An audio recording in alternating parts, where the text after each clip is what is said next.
Kia ora, I'm Wairua Sadler. Welcome to Before Play, Be Safe. Now my dears, I usually talk to you about staying well and healthy physically. I've talked to you about the terrific trio, the condom, the lubricant and the dental dam. Well, Before Play, Be Safe is also about staying well emotionally, spiritually and culturally. What do you mean, Wairua, I hear you ask? Tonight we'll talk about cultural safety.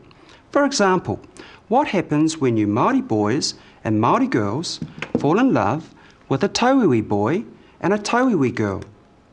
Now, during the honeymoon period, which for us boys is about 2 hours, and for you girls is about 2 years, at this stage everything's fabulous.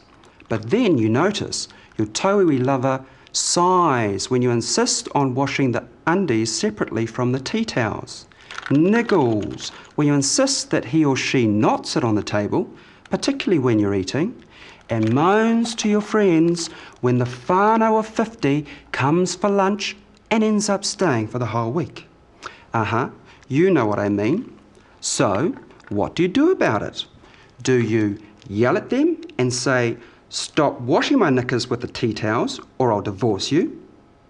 Do you yank them off the table and kick their fat asses from kaitaia to kaikoura?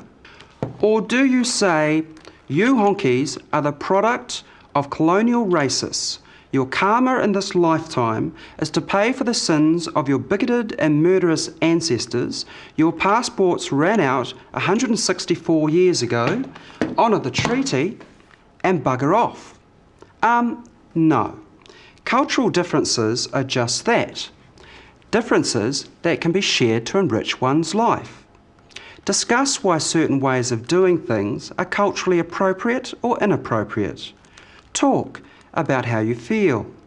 Talk about what this means to you. Talk about how this might impact on your relationship, and talk about how this might affect your whānau and friends. There's an old Māori proverb, "Ko te kai o te rangatira he kōrero." The food of chiefs is kōrero. So for a lasting, fulfilling relationship, talk to each other about your cultural concerns. Go Māori, go tauiwi, go well, go safe. There are a few, but not many examples of queer couples who work together, play together 24/7 and stay together. Well, Tipani Joseph, who is the manager here at Kura Gallery, and his partner Francis Totai, who is the art curator here, are doing just that. These two takatapui tāne are onto a winning mix of blending Tongan style, that is Francis, with Māori flavour.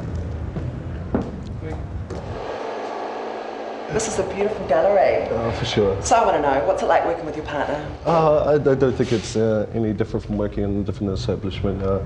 It's professional and we keep it that way, which is good. It's good for the customers, good for the other staff members that work here as well.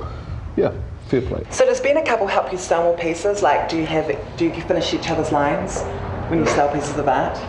Maybe not finish each other's lines, but always offering the second opinion or maybe the second best opinion to something. I think having my partner working there is good because he understands where I'm coming from when I'm talking about something, whereas if it's another staff member here, it's always conflicting opinions, but we still keep it professional here, so in the end, what he says goes. Bye-bye.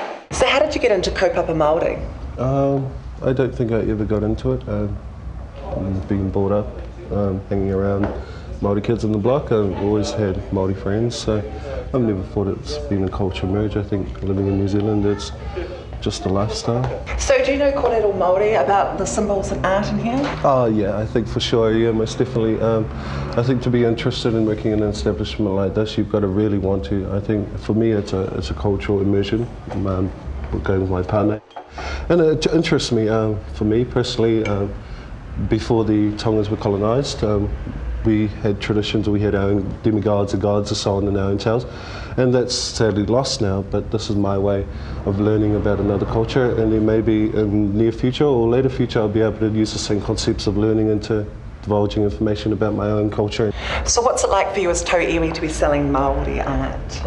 I don't think it's probably any different from any of my Māori colleagues working here selling art.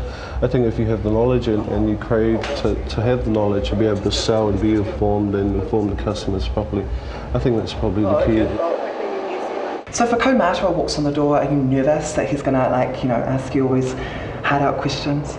And there's books here to refer to, and I find with the kaumātuas, they tend to be very nice and polite, and then more than not, they are more informing me than me informing them. They come in here, they look around and they tell us how beautiful the stuff in here, but they've always got a story to tell and something to laugh about, which is good. So do you notice you're tau iwi, or do you feel like you're a part of Māoridom? Learning is the key. We have to arm ourselves with the knowledge. I think New Zealand, it's the identity being Māori, and we have to respect that. And me being a Polynesian, I think that's a really important thing. Next to religion, tradition is the most important thing, and we have to, I think, open our barriers more, live outside the box.